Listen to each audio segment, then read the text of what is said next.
Welcome to the Productive Introvert Community Podcast, helping ambitious introverts who feel deep down that they can add more value to the world to really thrive in their work. I'm Mariela Franker, and I'll be sharing what I'm learning as an introverted entrepreneur, a natural productivity coach, and a mom while I build my business online and take care of my family and myself.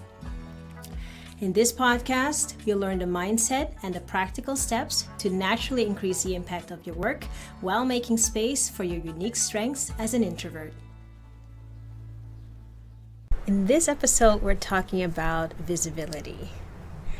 So, of all the things that the introverts in my community tell me that they struggle with, energy management and visibility are the biggest ones. Anything from I'm not consistent when it comes to being visible for my business, or to honestly, I just don't even want to do that. And I recognize that a lot. So I'm going to share an example of something that was particularly triggering for me around visibility that happened a while ago when I was actually just at the start of my business. And I actually have a recording of it that I'm going to share with you today. So, but first, let me tell you a little bit about how I feel about being visible for my business, because this is not something that, let's say, it's something that I also struggle with. The first business that I started was a medical writing company, and you will be hard pressed to find evidence that I ever owned that company. A few people might know the name and they might be able to find something, but there's no website. There never was a website. There are no social posts about it. There was no promo. There was nothing. I don't think I even talked about it with my family or my friends, and I'm not sure they even knew that I was running my own company at the time. So I was very much invisible when I had that company, and my assignments came through referrals, and I had another part-time job at the time too. So when I was thinking over this topic, I ran into this old recording that I did in my private Facebook group. It was a members only group, and I hosted it for about a year. The group is now closed. In this video, I shared a mistake that I made around being visible. And so what had happened is that I thought I was going live in the private Facebook group, but the video got sent to my personal profile instead. So that massively triggered me, because your personal profile is public, right? So there was a very different feel to having that video go out there than having it in a private Facebook group, which was a members only group, and everyone who was in there I got to speak to in that safe environment. And I shared really honestly and very openly in that video, and I wasn't prepared for it to be public like that at that time. And this was after I had been running the group for maybe 6 months or so, and I went live in a group every single week. I don't think I missed a single week, sometimes multiple times a week. And still, having it go out in a different place that I wasn't prepared for was very triggering to me. So I've decided to share this recording with you today in this episode. So mind you, it was very raw at the time that I made the recording. I think it happened just a few days before, and I was literally still shaking. So I recorded it sitting where I'm sitting right now, right outside of my little cabin office at home. Most of the time you can find me here working, and I was recording it on my phone, so you may notice a change in the audio, but let's give it a listen. Hi, good morning everyone. I'm in the group, right? Let me see. I can't really check it right now, but I'm pretty sure I'm in the group. Oh, God. It really took me a couple of minutes just sitting here before I pressed start live. And it's so silly. I mean, it feels so really big, and at the same time I feel silly for feeling that it's such a big deal, because consciously, mentally, I know it's not. But so if you were on last Friday, you'll know that I thought I was going live in a group, but I was actually going live on my personal page. And I realized my mistake when my uncle liked my video. So it was an intense day for me at the end. I was torn over deleting the video, because if you've been in this group for a while, you know that I've talked about having blocks around being visible, and being visible online specifically. So this brought up a lot of those blocks for me. And I decided to leave the video there. And more than that, I decided to just admit my mistake, and I put it here in the group, and I also put it in a couple of other groups that I'm a member of. And I got so many amazing, wonderful responses, very encouraging things that I'm really taking in. And at the same time, I feel like I still need time to get over it, quote unquote. I've also discovered a couple of things about myself. Two main things. One of them I knew, and one I was actually a little bit surprised by. So the first thing is that like this question of why do we focus more on the things that don't go so well? You know, I got all these amazing supportive responses, like everybody here in the group that sent me a message being very encouraging, and also people I didn't know at all were really saying, oh, I really think it was very brave of you to not delete the video. I've had similar things where I've made a mistake and I actually did delete the video. So really congratulations for that. And that makes me feel really, really happy, and it's humbling and very, I feel very grateful for that. At the same time, all I see is the mistake. You know, it didn't go according to plan. It was something that I just thought of at the moment, so my thoughts weren't completely formulated yet. You know, as an innie, I take a lot of time to formulate my thoughts. I don't know if any of you recognize that. But here in the group, it's safe. It's a safe space for me. I hope for you too. So I'm able to kind of put things out there before I completely formulated my thoughts. And this was one of those things. So putting it out publicly by accident just like triggers a lot of things in me. So the first thing that I was thinking about since it happened is like, why am I still like focusing on the negative things that like it was the worst video to put out there. Like if I had planned it, if I had planned to embarrass myself the most, this would be the video I would choose. Things about just the setting. I was this close to the camera at some point. I named some people in the group. That's something I wouldn't normally do if I would put it public without asking permission. So I hope that didn't offend anybody. You know, just all the things. And I'm trying to find out what it is in my mindset that I can do to make that shift, to stop focusing on those negative things and focusing on the positive things, like all the support that I've gotten because of that video.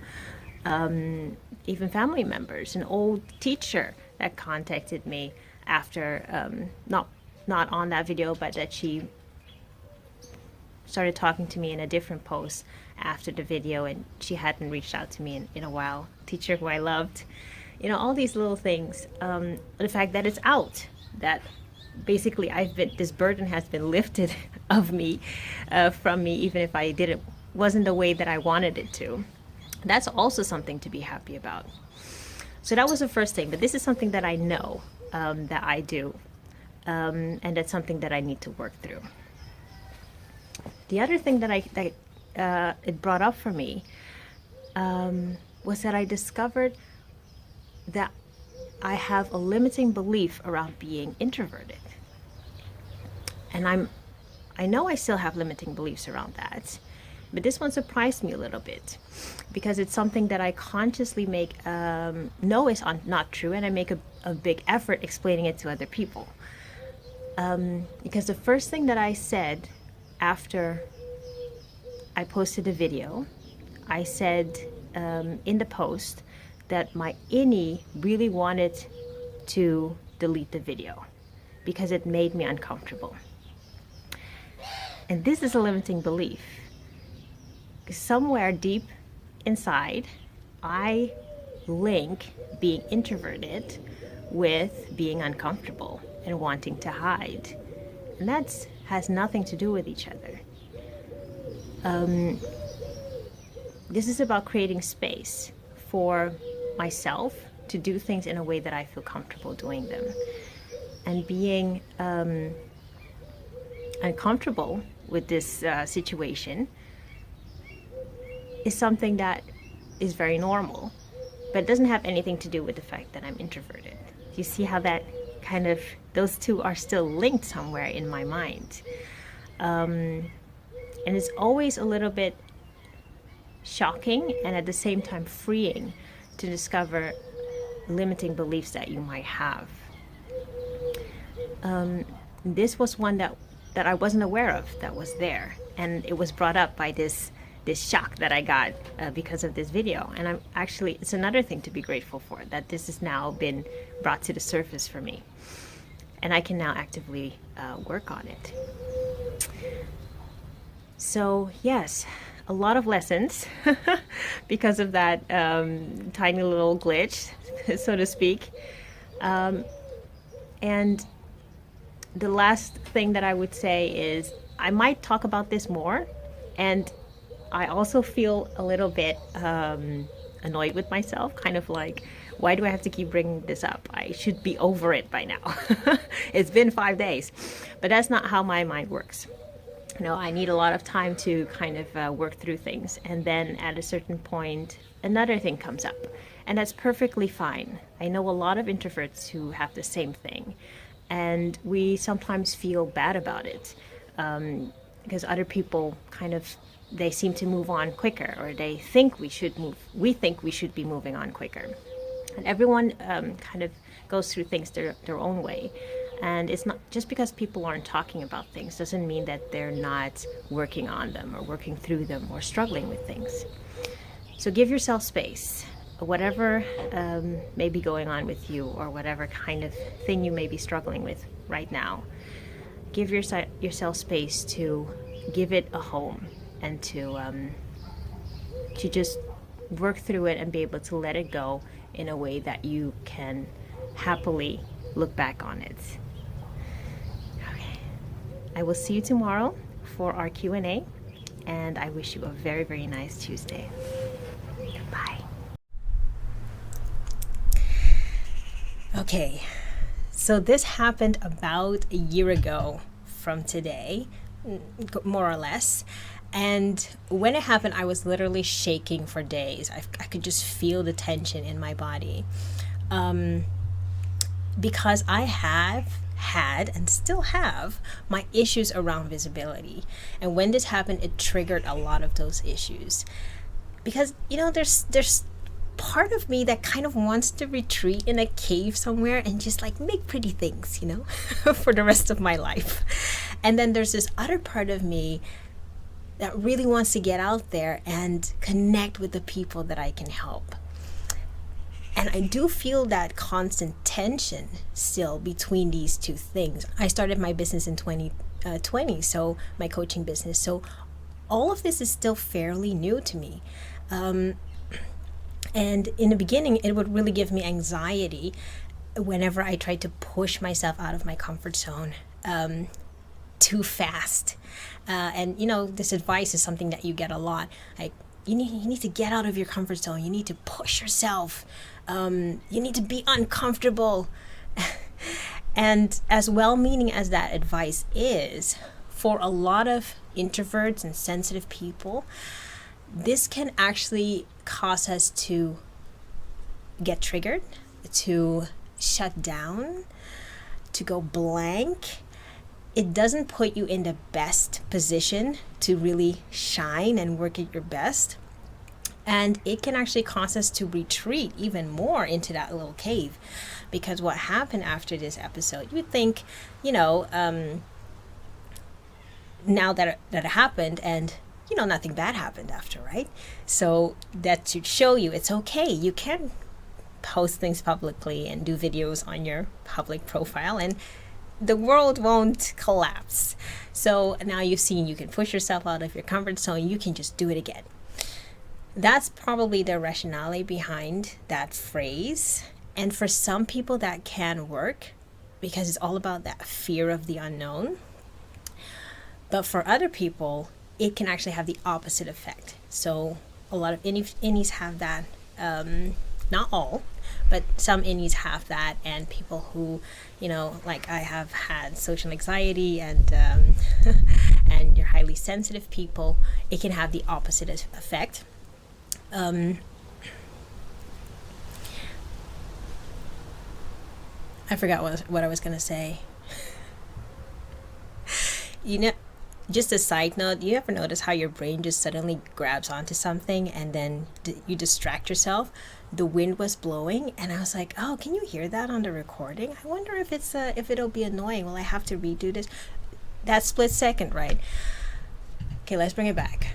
What I was saying is that it can actually have the opposite effect for some people, because when we try to go too fast, too soon, we're not working with our natural process. And we don't actually get into flow. And it's when you get into flow is when you feel most comfortable and you can do your work really well. And what I did, so this live was a good example that I got pushed out of my comfort zone very quickly. And the result was actually that I didn't post anything on my profile for weeks after. Definitely not videos. And I don't think I even did like actual posts. It kind of put me off the whole thing. So when you feel that anxiety coming up for you around visibility, I would encourage you to ask yourself, like, what would make it easier for me to do this? Is there a way, some circumstance that I could create to take like a tiny little baby step in the direction that I want to go in, or just to explore or experiment for a while? So, because that's what I was doing in the Facebook group. Thinking about going really publicly gave me so much anxiety that I knew I had to find a smaller step. And a private Facebook group was that for me. But even more than that, when I started the group, I started it and I didn't tell anybody about it. I was in that group by myself for 2 whole months.